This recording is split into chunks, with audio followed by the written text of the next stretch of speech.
ஈரோடு மாநகராட்சி ஆணையர் ஸ்ரீகாந்த் மயிலாடுதுறை மாவட்டத்தின் 4வது ஆட்சியராக பொறுப்பேற்றார்.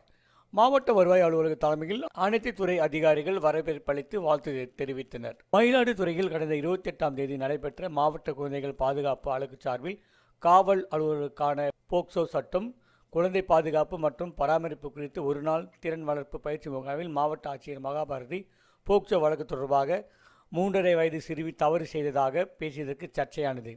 இதனைத் தொடர்ந்து மாவட்ட ஆட்சியர் மகாபாரதிக்கு பதிலாக ஈரோடு மாநகராட்சி ஆணையர் எச்.எஸ். ஸ்ரீகாந்த் மயிலாடுதுறை மாவட்டத்தின் 4வது மாவட்ட ஆட்சியராக நியமித்து தமிழ்நாடு அரசின் தலைமைச் செயலாளர் முருகானந்தம் வெளியிட்ட செய்திக்குறிப்பில் தெரிவிக்கப்பட்டிருந்தது. இந்நிலையில் இன்று மயிலாடுதுறை மாவட்ட ஆட்சியராக எச்.எஸ். ஸ்ரீகாந்த் பொறுப்பேற்றுக் கொண்டார். ஆட்சியர் அலுவலகத்தில் வந்த மாவட்ட ஆட்சியர் ஸ்ரீகாந்த், மாவட்ட வருவாய் அலுவலக உமா மகேஸ்வரி, நேர்முக உதவியாளர் முத்துவடிவேல், மாவட்ட வழங்கல் அலுவலக அர்ச்சனா மற்றும் அதிகாரிகள் பூங்குத்து கொடுத்து வரவேற்பு தெரிவித்து அனைத்து துறை அதிகாரிகள் வாழ்த்து தெரிவித்தனர். முதல் கையெழுத்திட்டு மாவட்ட ஆட்சியர் ஸ்ரீகாந்த் பொறுப்பேற்றுக் கொண்டார்.